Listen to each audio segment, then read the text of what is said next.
Hello, this is Deirdre from deirdremaguire.com, and I'd like to say to you, from my heart to your heart, welcome. I am here in Habilitat, and this is about the fourth video that I've done in the last 2 weeks for you, and I just want to share some more insights and thoughts and reflections that I have had today. I'm so excited to be a part of this Habilitat family. I'm so delighted to be able to work with these people. I am so delighted to be able to work with other practitioners.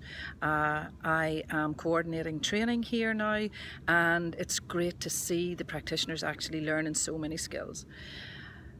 One of the things that I want to talk about today is the happy journal, the happy place. Typically, first of all, at the core of all of this is that what we're doing is teaching people how to use their minds, training them how to use their minds in a better way that serves them better. So typically up until now, people have had a lot of bad things that have happened to them, and they're carrying that inside them. So they're unhappy, they're avoiding, they use drugs to avoid things, and what we're training them now to do is take their mind to a different place. So how do you do that? Well, you start to think about other things. It's as simple as that. Instead of thinking about sad stuff and bad stuff, you practice thinking better thoughts. So how do you do that? Well, one of the ways you do it is by taking your mind to a different place, by creating a happy place in your mind. So how do you do that? Sometimes people have had so much stuff happen to them, so much bad stuff, that they find it very difficult to think happy thoughts. I am one of those people. I was very, very good at feeling bad and not so good at feeling good. So I specifically and particularly and intentionally came here, walked down to where you can see the pier behind me, sat down there, spent time sitting looking at the water, looking at the fish, seeing it in my mind, looking at it physically, then closing my eyes and imagining seeing it, then opening my eyes again and noticing that it was still there, and looking at it again and closing it, and then open my eyes again, and until I had what we call anchored in, until I could see in my mind with my eyes closed this beautiful, beautiful place. So the thing about it is that I don't actually have to be here, even though I am physically here today. I can actually come here in my mind. Now you might think, yeah, that's a bit weird, Jerry, whatever. Well, let me tell you. Just go back to the last film you watched, or a movie, as the Americans say. You remember when you're watching it and you start to get anxious and scared, or you start to get excited, or you start to get emotional and teary because it's a rom-com, or all those emotions that showed up? Well, that wasn't real.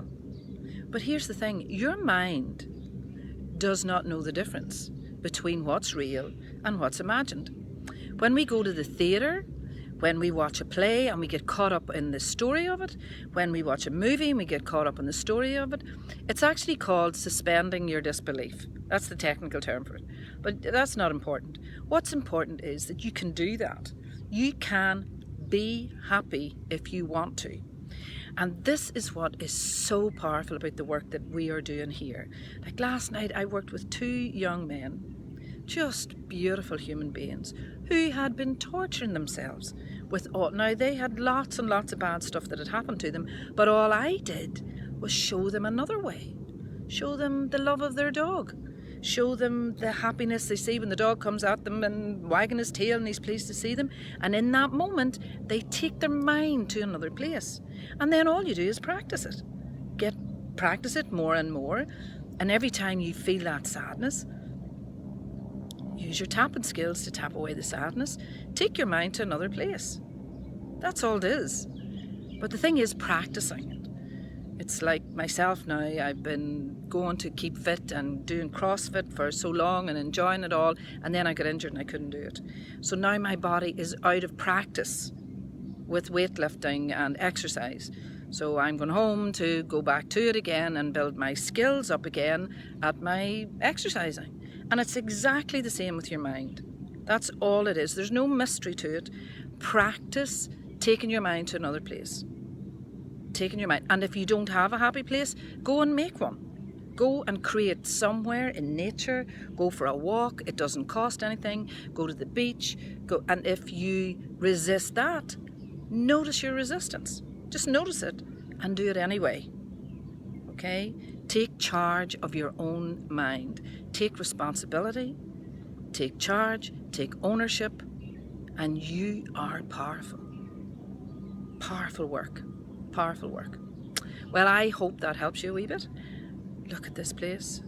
Look at this place. The selfie stick still hasn't come, so I'm still moving manually. But it's so gorgeous. So I'm going down now to sit at the pier and anchor in some more. But I don't actually have to physically be here to enjoy this experience. So maybe you could do it too. Maybe if you don't even want to move out of your room, maybe if you can't move out of your house, pretend there, take that one now, anchor it in, imagine you're here, see what you see, hear what you hear, feel what you feel all those good feelings, the sun on your face, the calm of the water. Pretend, it's just pretend. Remember we used to pretend? Anyway, I'll talk to you again soon. I hope whatever you're doing today, you're having a good one, because it's always, always up to you. Bye.